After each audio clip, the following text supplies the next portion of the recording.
یقین کامل، مدد خدا۔ کسی کو کوئی نقش وغیرہ، وظیفہ وغیرہ آپ بتا رہے ہیں یا دے رہے ہیں نقل کر کے، تو اچھی نیت سے دیں، لوگوں کے بھلے کے لیے دیں، اجازت ہے۔ صرف یوٹیوب پہ چینل والوں کو اجازت نہیں دیتا، غلط طریقے سے بتاتے ہیں، اور یہ بھی گزارش کرتا ہوں آپ مجھے بتا دیا کریں اگر کوئی دے رہا ہو، تاکہ ان سے ہٹوایا جا سکے۔ یہ ضرور کیا کریں۔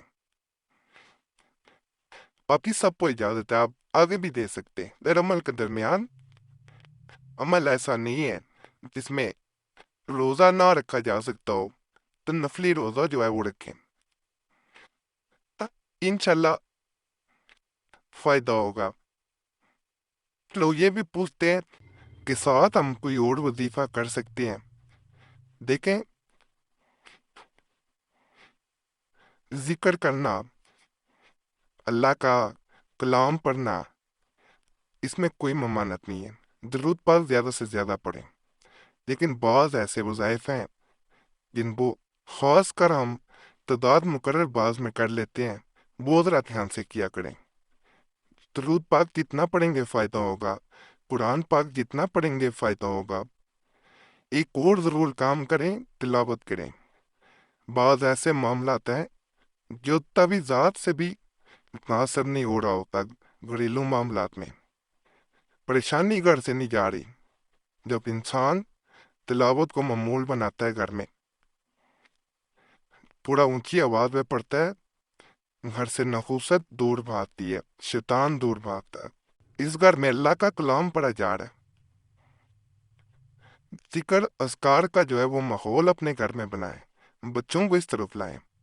ایک ویڈیو میں پچھلے دنوں میں نے بتایا تھا، جمعرات کو بچوں کو پاس بٹھایا کریں اور ذکر کیا کریں، ختم دلا دیا کریں، کچھ بھی تک کے گھر میں جو بھی ہو۔ ایز اگر کوئی نقل کرتے ہوئے، نقش نقل کرتے غلط ہو جائے، کوشش کریں اس کو ٹھیک کریں۔ نیا تعویذ بار بار نہ بنائیں، اس کو چاہے 2 دفعہ اس کو پڑھ کے 3 دفعہ کر کے اس کو چاہے موٹا لکھا جائے، اس کو کوشش کیا کریں ٹھیک کریں۔ بار بار تعویذ بنانے سے بھی وہ اثر نہیں رہتا۔ بعض لوگ یہ بھی سوال پوچھتے ہیں کہ ایک عمل سے ہمیں فائدہ ہوا تو ہم دوبارہ کر سکتے ہیں۔ دیکھیں، ایک وظیفے سے، تعویذ سے جب فائدہ ہو جاتا ہے تو اس کو دوبارہ کریں، اتنا فائدہ نہیں ہوتا، فائدہ ضرور ہوگا لیکن اتنا نہیں ہوگا۔ ایک تعویذ کا ایک دفعہ اثر زیادہ ہوتا ہے۔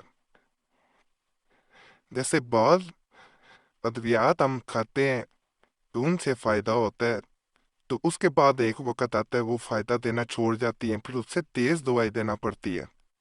اسی لیے میں بعض لوگ کہتے ہیں آپ ایک مقصد کے لیے بار بار تعویذات بتاتے ہیں، ہر تعویذ کا، نقش کا اثر علیحدہ ہوتا ہے، اس لیے میں مختلف بتاتا رہتا ہوں۔ کسی کو ایک سے فائدہ ہوتا ہے، کسی کو دوسرے سے ہو جاتا ہے، کسی کو تیسرے سے ہو جاتا ہے، ہر ایک کی اپنی تاثیر ہے۔ کر سکتے ہیں ایک عمل دوسری بار بھی۔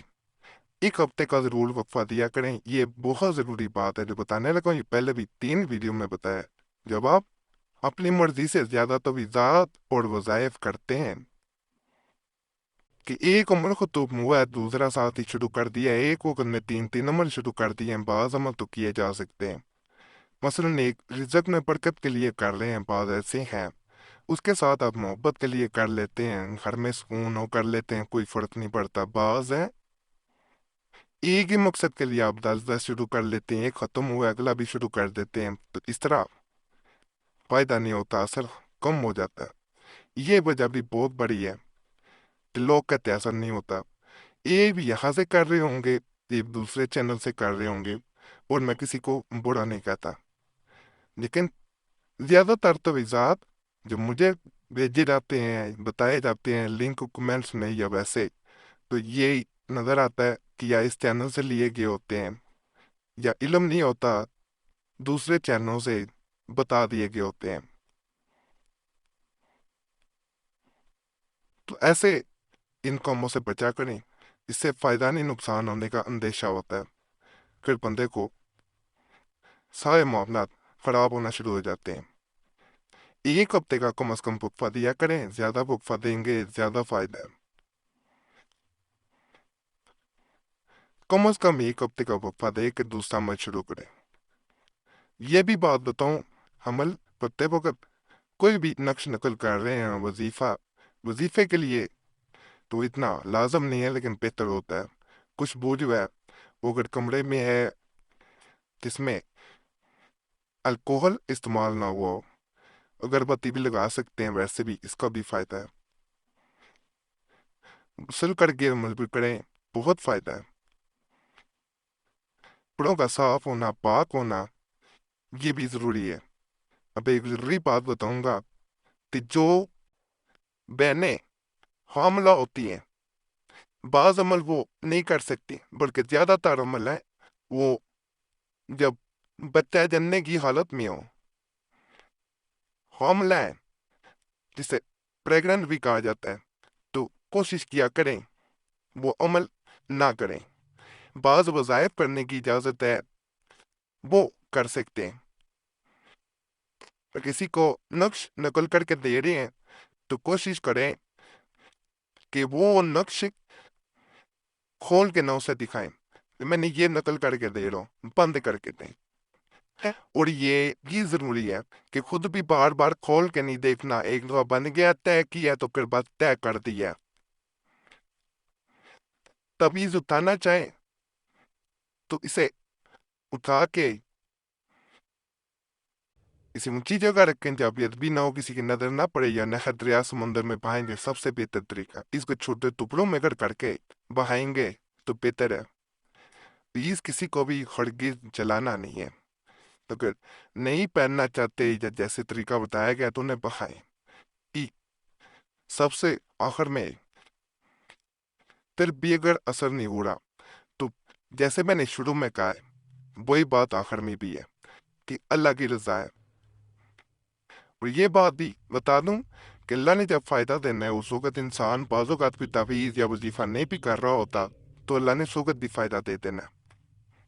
اور بعض اوقات جیسے ایک انسان ڈاکٹر کے پاس جاتا ہے تو اللہ نے شفا دینی ہے تو اسے گھر میں بیٹھ کے بھی دے دینی ہے، وہ گھر میں ہی ہوگا تو اس کو شفا مل جائے گی۔ بعض اوقات قیمتی سے قیمتی اور مہنگی سے مہنگی ادویات سے بھی فرق نہیں پڑتا ہے، ایک انسان اس کو مٹی بھی دے دیتا ہے اس وقت پڑیا میں ڈال کے تو وہ بھی کھاتا ہے تو اس سے شفا مل جاتی ہے۔ یہ تو وقت مقرر ہوتا ہے۔ دوسرا، اللہ کی ذات نے جب ایک انسان پہ فضل کرنا اپنا تو اس وقت فضل ہو جاتا ہے۔ یہ بھی بتاؤں کہ چلے وغیرہ لوگ کر رہے ہوتے ہیں وہ مرشد کی اجازت کے بغیر کبھی نہ کیا کریں۔ جس کی پیروی کر رہے ہیں اس کی اجازت سے کریں۔ پھر بھی کوئی سوال ڈائے جائے تو کمنٹس میں پوچھ سکتے ہیں آپ، اس کو میں کوشش کروں گا جواب دوں۔ اور یہ بھی بتاؤں کہ ضروری کام ہوا کرے صرف یا تو ضروری مسئلہ ہو، پھر یہ نمبر دیتا ہوں، اس پہ کال کر سکتے ہیں۔ دیکھیں مصروفیت ہوتی ہے اپنی بھی، وقت ملتا ہے نمبر بھی آن کرتا ہوں، نہیں تو واٹس ایپ پہ بھی یہ نمبر ہے، اس پہ کہتا ہوتا ہوں اپنا نام اور مسئلہ چھوڑ دیں۔ وقت ملتا ہے سب کو کوشش کرتا ہوں جواب دوں جو ضروری ہوتا ہے، نہ پھر بھی دے سکوں جواب تو اس کے لیے معذرت بھی کرتا ہوں۔ پھر اسی لیے اس بات دعا والی ویڈیو بنا کے دیتا ہوں، پہلے بھی 3 دے چکا ہوں کہ آپ کو جواب مل جائے۔